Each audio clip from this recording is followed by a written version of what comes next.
பரிசுத்த வேதாகமம் உலக தோற்றத்தின் ஆரம்பம் பற்றிய விவரங்களே அறிந்து கொள்ளத்தக்கதாக பல 100 ஆண்டுகளுக்கு முன்பு இப்படியாக எழுதப்பட்டுள்ளது. இன்று நாம் இந்த வீடியோ மூலம் உலகம் தேவனால் எப்படி படைக்கப்பட்டது என்றும் படைப்பின் அதிசயங்களையும் பார்ப்போம். ஆதியிலே தேவன் வானத்தையும் பூமியையும் சிருஷ்டித்தார் என்பதை மூலபாஷையான எபிரேயத்தில் பாஹா என்று அர்த்தம். இந்த பாஹா என்பதை நாம் பிக்பாங் என்கிறோம். இது ஒரு நொடியில் நடந்த பெரும் வெடிப்பை குறிக்கிறது. 14 பில்லியன் ஆண்டுகளுக்கு முன்னர் மிக அதிகமான அடர்த்தியுடன் கூடிய சிறிய அளவினதான தீப்பிழம்பாக இருந்திருக்கிறது. இன்று நம்மால் அறியப்படுகின்ற அண்டத்திலுள்ள பொருட்கள் அனைத்தும் சில மில்லி மீட்டர் அளவுக்குள் அடங்கியிருந்திருக்கும் எனக் கணிக்கப்படுகின்றது. இந்த தீப்பிழம்பானது இன்று அறியப்படாத ஏதோ ஒரு காரணத்தினால் மிக வேகமாக விரிவடையத் தொடங்கிற்று. இதுவே பெருவெடிப்பு என்கிறோம். வேதம் இந்த கூற்றை இப்படியாக சொல்கிறது. தேவன் பாஹா உண்டாகடவது என்றார். பெருவெடிப்பு ஏற்பட்டது. பெருவெடிப்பு வெடித்த கணமே காலமும் விண்வெளியும் தோன்றியது. எனவேதான் தேவன் காலத்திற்கும் நேரத்திற்கும் அப்பாற்பட்டவரென்று வேதவசனம் சொல்கிறது. காலமும் நேரமும் தோன்றும் முன்பே அவர் இருக்கிறார். காலமும் நேரமும் அவருக்கு ஒரு பொருட்டல்ல. அவர் நித்தியமான சக்ராதிபதே. பெருவெடிப்பு நிகழ்ந்த 2ஆம் நொடியில் ஈர்ப்பு விசை தோன்றியது.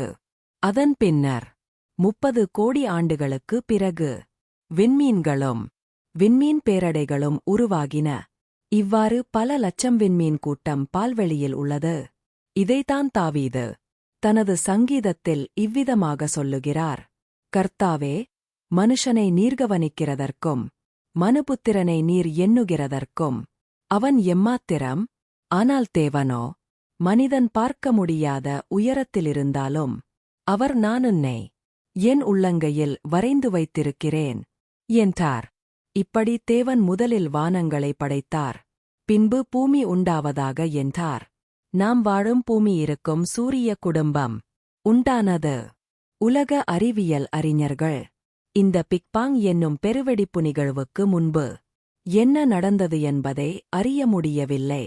அந்த இடத்தில் அறிவியல் வல்லுநர்கள் முடங்கி விட்டனர். வேத புத்தகம் நமக்கு அதை இவ்வாறு வெளிப்படுத்துகிறது. 2 கொரிந்தியர் 12:2 கிறிஸ்துவுக்குள்ளான ஒரு மனுஷனை அறிவேன். அவன் 14 வருஷத்திற்கு முன்னே 3ஆம் வானம் வரைக்கும் எடுக்கப்பட்டான். இந்த வசனம் மூலம் நமக்கு 3 வானங்கள் உள்ளது என்பதை நாம் அறியலாம். நாம் வாழும் பூமியில் காணப்படும் வானம் முதல் வானம். இந்த வானம் நம் கண்களால் பார்க்க முடிகிற பறவைகள் மேகங்கள் உள்ள வானம். இன்னும் உயர தொலைதூரம் சென்றால் நட்சத்திரங்களும் விண்மீன் கூட்டங்களும் நிறைந்து காணப்படும் வானம். இதே நம் கண்களால் பார்க்க முடியாது. இதுவே 2ஆம் வானம். எவரும் அறியாத நினைத்து கூட பார்க்க முடியாத உயரத்தில் நட்சத்திரங்கள் பேரடைகள் காலமும் விண்வெளியையும் தாண்டி உன்னதம் என்ற உயரத்தில் தேவன் விற்றிருக்கிறார். இதுவே 3ஆம் வானம். இவ்வாறு உலக அறிவியலறிஞர்கள் அறிய முடியாததை தேவன் தம்முடைய வேத புத்தகங்களில் எழுதி வைத்திருக்கிறார்.